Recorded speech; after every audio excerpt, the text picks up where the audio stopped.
Si question de Monsieur Jean-Jacques Vlody à Madame la ministre des Affaires sociales et de la Santé sur la mise en place d'une permanence médicale dans la commune de Cilaos. La parole est à Monsieur Jean-Jacques Vlody. Merci Monsieur le Président, Mesdames les ministres. Ma question s'adresse donc à Madame la ministre des Affaires sociales et de la Santé et porte sur l'offre de soins sur la commune de Cilaos située dans l'île de la Réunion.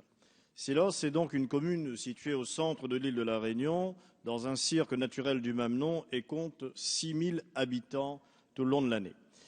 Cilaos est isolé du reste de l'île parce qu'il faut pour y accéder traverser une route de montagne très sinueuse comportant de nombreux virages, étroits et en épingle, bordés par des ravins profonds et des falaises instables. 3 tunnels à une voie unique doivent être également traversés pour s'y rendre. Les pluies, quelquefois violentes et fréquentes dans cette région, entraînent fréquemment des éboulis qui bloquent bien souvent la route. Lorsque cela se produit, les habitants du cirque peuvent être littéralement coupés du monde pendant plusieurs jours, le temps pour les services des routes d'intervenir, comme cela a été le cas il y a à peine 3 semaines. Compte tenu de ces difficultés d'accès, le centre hospitalier universitaire de la commune de Saint-Pierre, qui a pour mission d'assurer les soins de proximité sur la commune de Cilaos, y a installé une antenne. Actuellement, une permanence médicale est assurée par les médecins libéraux exerçant dans le cirque de Cilaos. Or, cette permanence est assurée uniquement en semaine et en journée. Le soir et les week-ends, les habitants de Cilaos sont contraints de se rendre au CHU de Saint-Pierre situé à 1 heure de route afin d'être pris en charge en cas d'urgence. Lorsque la route est coupée, les habitants de Cilaos qui nécessitent des soins d'urgence en sont donc privés. Elle est d'autant moins acceptable qu'elle ne concerne pas seulement que les habitants de Cilaos de manière permanente. En effet, cette commune est une destination touristique réputée pour ses randonnées et la population peut donc atteindre 20 000 habitants en haute saison. Ces touristes qui pratiquent des activités à fort risque de blessures, parfois graves, sont également concernés. Madame la ministre, vous conviendrez, comme moi, que cette situation n'est pas satisfaisante et doit pouvoir être modifiée et complétée pour répondre davantage aux besoins de la population permanente et de passage, surtout le soir et le week-end. L'égal accès à des soins normaux est aussi un droit pour les habitants de cette commune.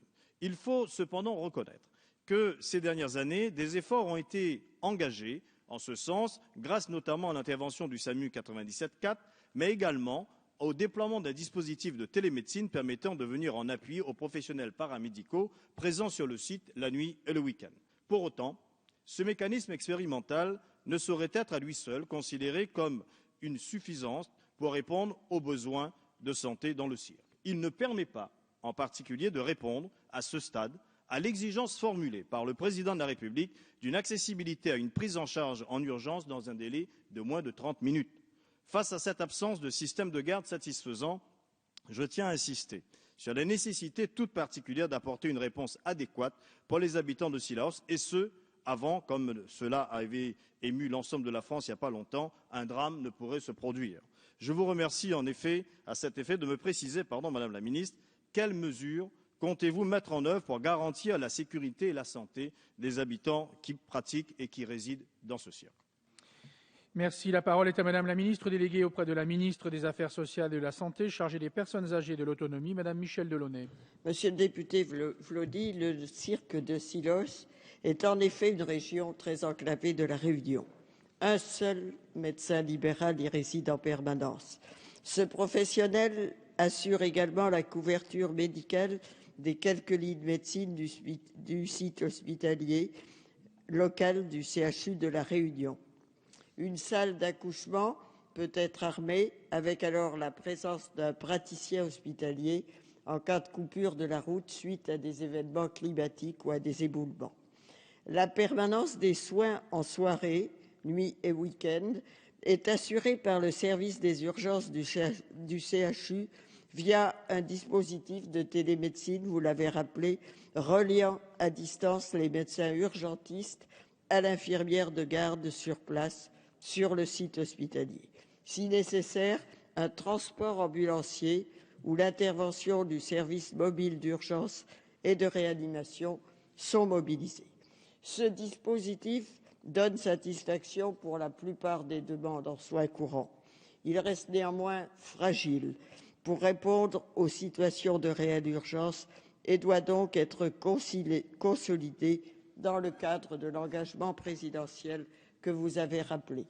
Plusieurs solutions sont actuellement à l'étude à l'Agence de santé de l'océan Indien.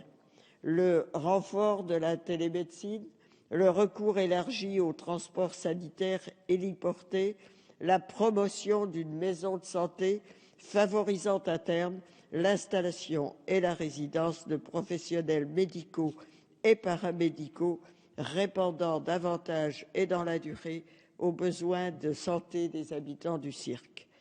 Peut être également envisagé à titre subsidiaire et en considération de la mission de l'hôpital public de sécurisation de la permanence des soins dans les zones où celle-ci ne peut être assurée par les professionnels libéraux, le renfort ponctuel de praticiens hospitaliers positionnés aux heures des plus forts de recours. Cette dernière solution, qui ne peut être écartée, devra cependant être examinée avec mesure au regard de l'importance des moyens médicaux hospitaliers qu'elle devrait mobiliser. Ces pistes devront être envisagées dans le cadre plus vaste d'un projet de santé pour le cirque garantissant cohérence et complémentarité des différentes interventions. La ministre des Affaires sociales et de la Santé, que j'excuse ce matin, a demandé à l'Agence de santé océan Indien de mener ce chantier prioritaire dans le cadre des consultations en cours sur l'accès aux soins urgents en moins de 30 minutes. Elle y associera le CHU de La Réunion qui devra lui faire part de ses conclusions et lui indiquer notamment les besoins de renforts à mobiliser pour garantir la sécurité d'accès aux soins urgents des habitants de Silos et des visiteurs, comme vous l'avez rappelé. Monsieur Vlody, pour quelques mots, parce qu'on a beaucoup Je vous dépassé. remercie, Madame la Ministre, pour la réponse et surtout pour acter aujourd'hui que le gouvernement considère effectivement Silos comme un secteur prioritaire et des solutions, vous l'avez dit, sont à l'étude pour qu'à terme la solution pérenne soit trouvée. Mais je serai vigilant auprès de l'ARS notamment pour qu'une solution d'urgence soit immédiatement mise en œuvre pour que la solution définitive n'attende pas les mois trop longuement. C'était surtout ça. Merci, Madame.